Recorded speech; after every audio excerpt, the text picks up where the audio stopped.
Welcome to Jagran Public School online classes. नमस्कार, आप सभी का हिंदी साहित्य की कक्षा में एक बार पुनः स्वागत है। आज मैं क्षितिज पुस्तक के रसखान कवि के सवैये पढ़ाने जा रही हूँ। आइए अब हम रसखान कवि का परिचय जान लें। रसखान कवि कृष्ण भक्ति शाखा के कवि माने जाते हैं। कृष्ण भक्त कवि रसखान का जन्म सन 1548 में दिल्ली के निकट हुआ था। इनका मूल नाम सैयद इब्राहिम था। मुसलमान होने पर भी इनकी कृष्ण में गहरी आस्था थी। इनकी कृष्ण भक्ति से प्रभावित होकर गोस्वामी विट्ठल दास ने इनको अपना शिष्य बना लिया था। कहा जाता है कि श्रीनाथ के मंदिर में इनको श्री कृष्ण के साक्षात दर्शन हुए थे। तब से ये ब्रजभूमि में ही बस गए और इनकी मृत्यु 1628 ईस्वी के आसपास हुई थी।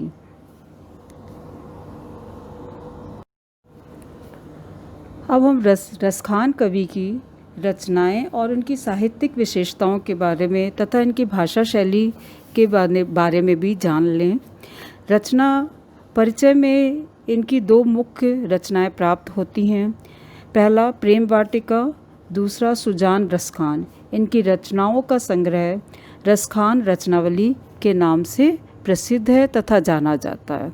इनकी साहित्यिक विशेषताओं के बारे में हम बात करें तो कृष्ण के प्रति इनकी अगाध श्रद्धा रखने वाले रसखान ने कृष्ण भक्ति को ही अपना काव्य का विषय बना लिया था। वे कृष्ण से संबंधित प्रत्येक वस्तु, चाहे वह जड़ हो या चेतन हो, सब पर वे पूरी तरह मुग्ध थे और उनके काव्य में समूची ब्रजभूमि के प्रति अनुराग व प्रेम प्रकट हुआ है, जो आप आगे चल के इनके सवैये में देखेंगे। उनका कृष्ण के प्रति प्रेम पवित्र, निश्चल और निस्वार्थ था, जिसमें उनकी तन्मयता, भक्ति, भावुकता और तल्लीनता दर्शनीय है। भाषा शैली रसखान ने ब्रजभाषा में काव्य रचना की है, जिसमें सरलता, सरसता तथा मधुरता का गुण विद्यमान है। भाषा में मुहावरों के प्रयोग के कारण मधुरता बढ़ जाती है।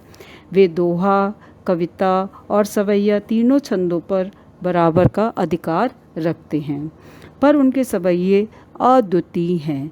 इन्हें देखकर रसखान को रस की खान कहने में कोई अतिशयोक्ति नहीं प्रतीत होती है। आइए अब हम कविता प्रारंभ करते हैं। हम पहला काव्यांश पढ़ने जा रहे हैं। इसके अंदर मैं पहले वाले काव्यांश का कविता का थोड़ा सा संक्षेप में परिचय बताना चाहूँगी। रसखान द्वारा रचित सवैयों में कृष्ण और उनकी लीला भूमि अर्थात वृंदावन की प्रत्येक वस्तु के प्रति उनका अगाध लगाव प्रकट हुआ है और कवि रसखान अपने आराध्य देव श्री कृष्ण से बहुत अत्यधिक प्रेम करते हैं। वह चाहते हैं कि वे युग युगांतर तक किसी भी परिस्थिति में कृष्ण और ब्रजभूमि तथा गोकुल के आसपास ही बने रहें। आइए अब हम पहला सवैया पढ़ते हैं। मानुष हो तो वही रसखानी, बसो ब्रज गोकुल गांव के ग्वारन। जो पशु हो तो कहा बस मेरो, चरो नित नंद की धेनु मंझारन। पाहन हो तो वही गिरि को, जो कियो हरि छत्र पुरंदर धारन। जो खग हो तो बसेरो करो, मिली कालिंदी कूल कदम की डारन। सबसे पहले तो हम इसको प्रारंभ करने के साथ साथ मैं आपको इसके कठिन शब्द बता देना चाहती हूँ। कठिन शब्दार्थ: मानुष माने मनुष्य, बसो माने बसना या रहना, ग्वारन माने ग्वालों के संग या मध्य, कहा बस माने वश में रहना, चरौ माने चरता रहूं, नित माने हमेशा, धेनु माने गाय, मंझारन माने बीच में, पाहन माने पत्थर, गिरि माने पर्वत, छत्र माने छाता, पुरंदर माने इंद्र भगवान, धारन माने धारण किया, खग माने पक्षी, बसेरो माने निवास करूं, कालिंदी माने यमुना, कूल माने किनारा, कदम एक वृक्ष है, डारन माने शाखाएं या डालें।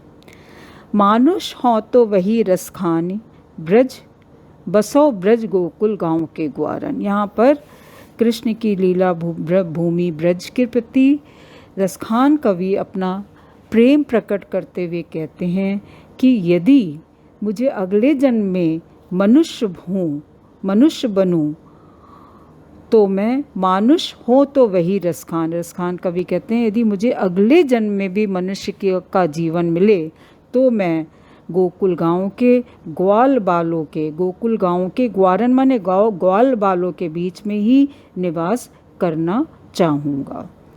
जो पशु हो तो कहा बस मेरो चरो नित नंद की धेन मंझारन।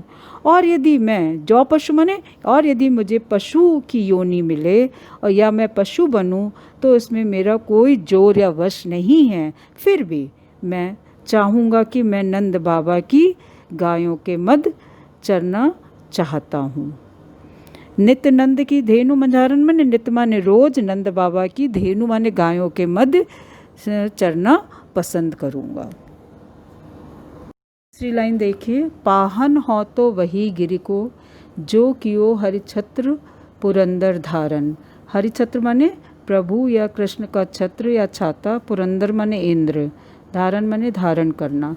तो आप तीसरी लाइन का देखिए कि यदि मैं किसी पत्थर का, पाहन माने किसी पत्थर का रूप ग्रहण करूं तो उसी गोवर्धन पर्वत का अंग बनना चाहता हूँ जिसे भगवान श्री कृष्ण ने गांव वालों को इंद्र के क्रोध से बचाने के लिए उसे अपनी उंगली पर धारण कर लिया था। ठीक है। चौथी लाइन, जौ खग हो तो बसैरो करो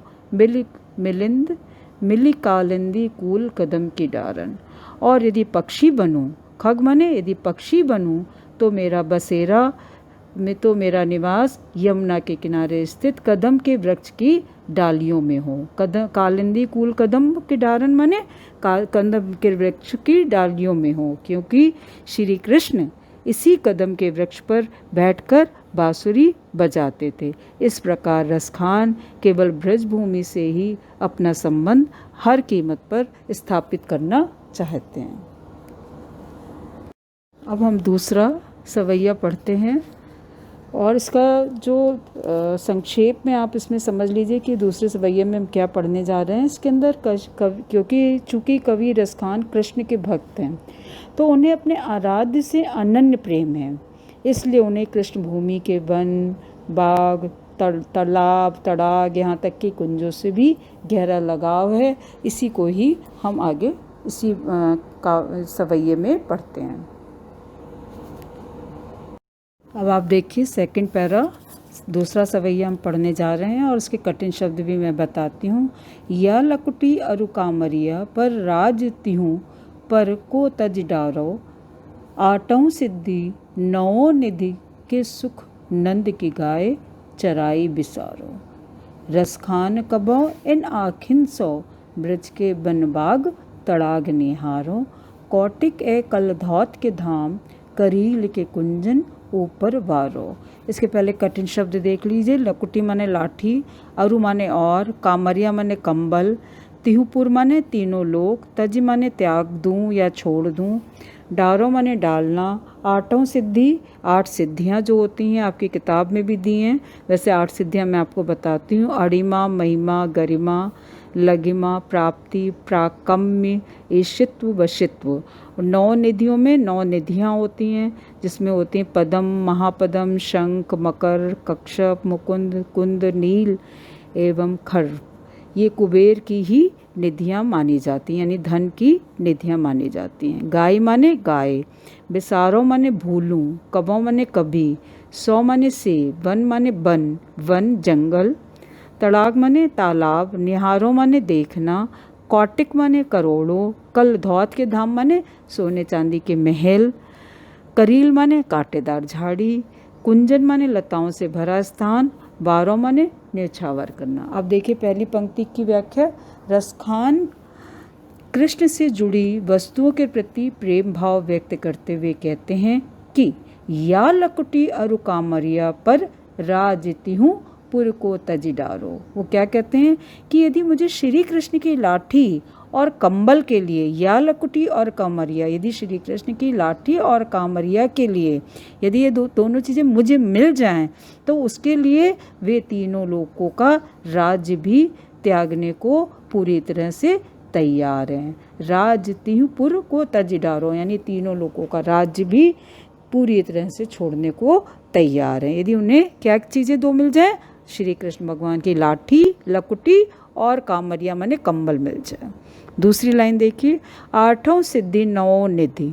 आगे कवि कहते हैं कि आठों सिद्धियाँ तथा नवों निधियों का सुख भी वे नंद की गाय चराने के लिए तज सकते हैं, अर्थात त्याग सकते हैं। यदि उन्हें उनके पास आठों सिद्धियां और नौ निधियों का सुख है, लेकिन यदि उस सुख के सामने उन्हें नंद बाबा की गायों को चराने का अवसर मिल जाए तो वो आठों सिद्धियां और नौ निधियों के सुख को भी पूरी तरह से तजने को यानी छोड़ने को तैयार है। देखिए तीसरी लाइन, रसखान कबो इन आखिन सो ब्रज के बनबाग तड़ाग निहारो। आगे रसखान कवि कहते हैं कि हृदय इस उत्कंठा से भरा हुआ है कि कब अपनी आँखों से ब्रजभूमि के वो वन, बाग, जंगल, तालाब आदि उन्हें देखने को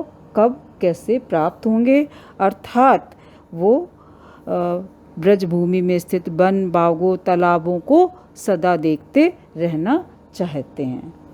इन आँखों में उसी सुख को वो बसाना चाहते हैं। कौन सा सुख?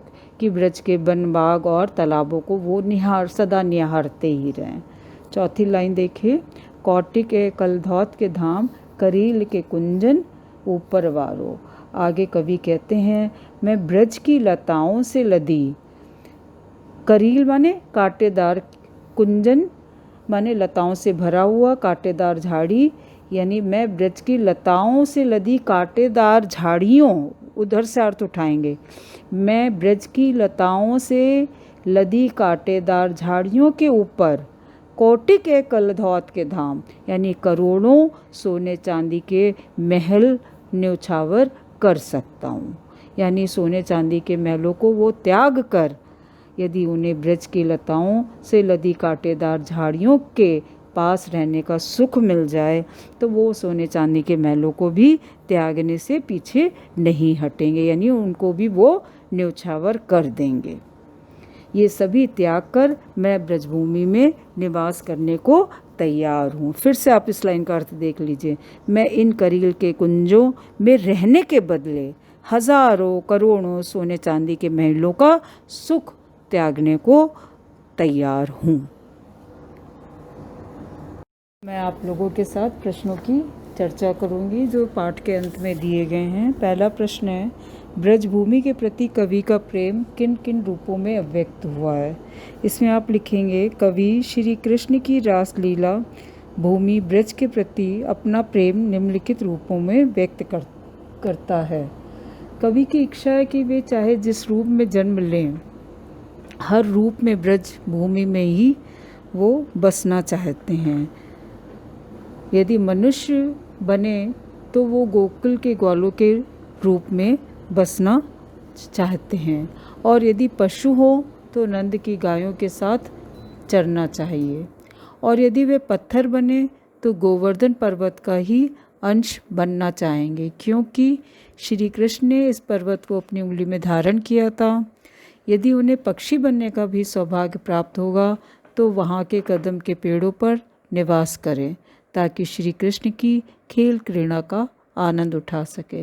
इन सब उपायों के द्वारा वह श्री कृष्ण के प्रति अपनी प्रेम की अभिव्यक्ति करना चाहते हैं, और कवि ब्रज के वन, बाग और तड़ाग का सौंदर्य भी देखते रहना चाहता है। तो अब ये सारे पॉइंट्स इस प्रश्न के उत्तर में आपको लिखने होंगे।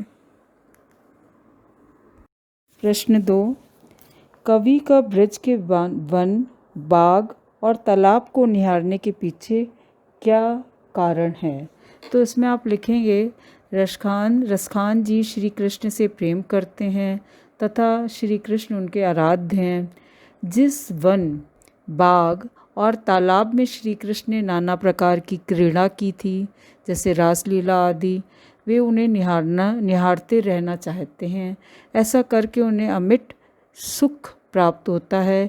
ये सुख ऐसा है जिस पर संसार के समस्त सुखों को न्यौछावर किया जा सकता है। संसार के समस्त माने जो सांसारिक सुख हैं, इनके सुखों के ऊपर उनको न्यौछावर वो करना चाहते हैं। इनके कण कण में श्री कृष्ण का ही वास है, ऐसा रसखान को प्रतीत होता है। और इस दिव्य अनुभूति को वे त्यागना नहीं चाहते हैं और इन्हें निहारते रहते हैं। इनके दर्शन मात्र से ही उनका हृदय प्रेम से प्रफुल्लित हो जाता है। प्रश्न 3, एक लकुटी और कामरिया पर कवि सब कुछ न्यौछावर करने को क्यों तैयार है? इसमें आप लिखेंगे, श्री कृष्ण रसखान जी के आराध्य देव हैं। उनके द्वारा प्रयोग किए हुए कंबल और लाठी उनके लिए बहुत मूल्यवान है। श्री कृष्ण लाठी और कंबल डाले हुए ग्वाले के रूप में सुशोभित हो रहे हैं, जो कि संसार के समस्त सुखों से ऊपर है, ऐसा रसखान कवि मानते हैं।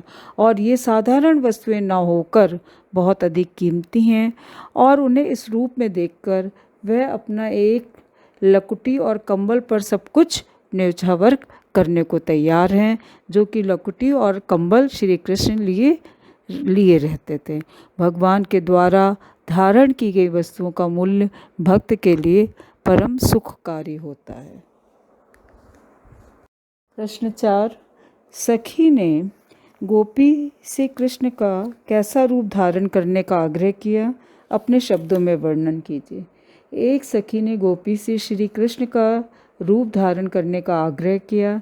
वह चाहती है कि गोपी मोर मुकुट पहनकर, गले में गुंज की माला पहनकर या डालकर पीले वस्त्र धारण करे और हाथ में लाठी लेकर पूरे दिन गायों और ग्वालों के साथ घूमने को तैयार हो जाए और वो वन वन फिरे।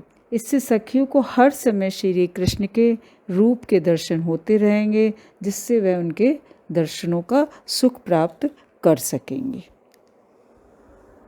मैं आशा करती हूँ कि आपको रसखान कवि के पहला और दूसरे सवैये पूर्ण रूप से उनकी व्याख्या स्पष्ट हो गई होगी और भाव भी पूरी तरह से पता चल गया होगा। आप इसे पुनः पढ़ करके इससे संबंधित जो प्रश्न हैं उनको लिख करके पूरा कर लीजिए। धन्यवाद। This video has been created for online classes being conducted by Jagran Public School. Please like, subscribe and press bell icon for new video alerts. Thank you.